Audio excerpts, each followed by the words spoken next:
Okay, can everybody see me? Okay. Hello, how many of you have heard about the use of heroin? You may have heard about it through the news, family members, or a friend. Heroin use has become an epidemic. People all around us have been affected. Heroin use has increased in young adults between the ages of 18 and 25. I want to inform you about what heroin is, explain the short and long-term effects of using heroin, explain overdoses associated with heroin, and also provide treatment information. I became interested in this topic because a family member of mine uses heroin. And also there's a mass amount of people who are completely blind of this topic. I will tell you that the repercussions don't just affect the user. There are illnesses such as hepatitis B, hepatitis C, HIV, AIDS, crime, family turmoil. All those have an impact from the use of this addictive drug. So what is heroin? According to the National Institute of Drug Abuse, heroin is an illegal street drug that is very addictive. Heroin is made from morphine, which is a very powerful drug. Heroin is typically sold as a white or brownish powder that is cut with sugar, starch, powdered milk, or quinine. Pure heroin is white powdered. It can be snorted or smoked. Black tar heroin is sticky like tar or coal. The dark color associated with the black tar heroin results from crude processing. It's dissolved and diluted and then injected into veins or muscles of the body. Now that we understand what heroin is and how it's used, let's focus on the short and long-term effects of heroin use. When heroin enters the brain, it's converted to morphine and binds rapidly to opioid receptors in the brain. Abusers start to feel the short-term effects such as a warm feeling on the skin, a rushing sensation, dry mouth.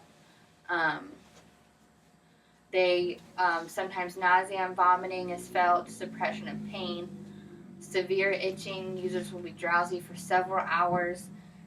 Cloudy mental function, low heart rate, breathing slows down drastically. Slowed breathing can lead to coma and brain damage that sometimes is irreversible.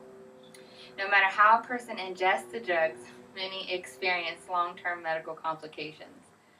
The medical consequence of chronic injection include addiction, infectious diseases, as we talked about before, as hepatitis B, C, bacterial infections, HIV, AIDS, liver and kidney disease.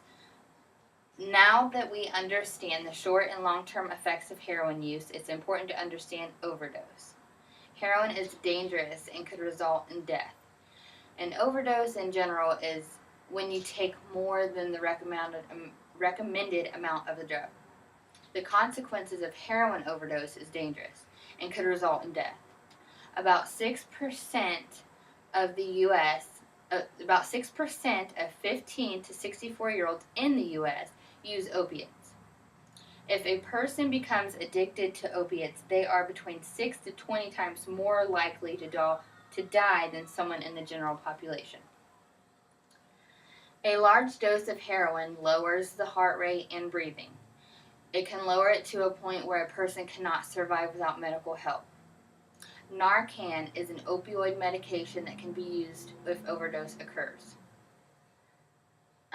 Naloxone which is Narcan, works by rapidly binding opioid receptors in the brain, preventing the heroin from activating them. Since there is a huge increase in overdose deaths from opioid abuse, there has been a great demand for opioid overdose prevention.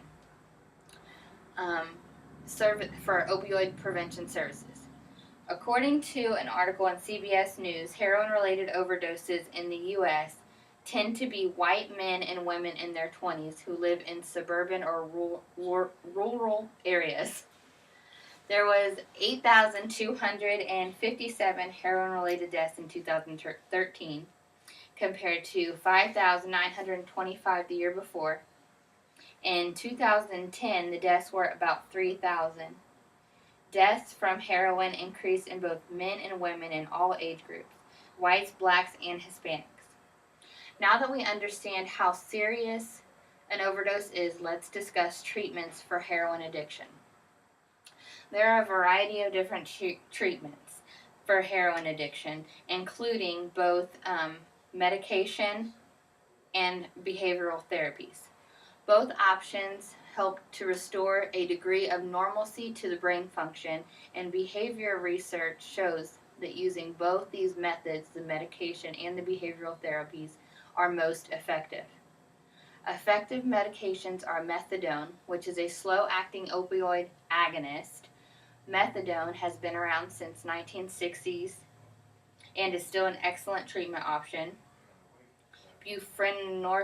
Buprenorphine is a partial opioid agonist. It relieves drug cravings, and the FDA approved this drug in 2002. Naltrexone, or Narcan, as we discussed before, is an opioid antagonist. The medication blocks the action of the opioids. It is not addictive. However, patients have trouble complying with the treatment because it's injected daily. This reverts back to the tendencies of injecting the actual drug. Because behavioral treatments for heroin addictions can be outpatient or residential, or in a residential facility, like your average rehab that we hear so much about on reality TV. Contingency management and cognitive behavioral therapy have been effective also, especially with the use of medications. In conclusion, heroin is a highly addictive drug that has increased over the years throughout the U.S. We have discussed what heroin is, the short and long-term effects of heroin, the possibility of overdose and how it can be detrimental to your body, and available treatments for those who are addicted to heroin. If you think you can use heroin 1 or 2 times and stop, think again. One dose can lead to the path of addiction with dire consequences. Be healthy and be safe. Thank you. Yeah, good job.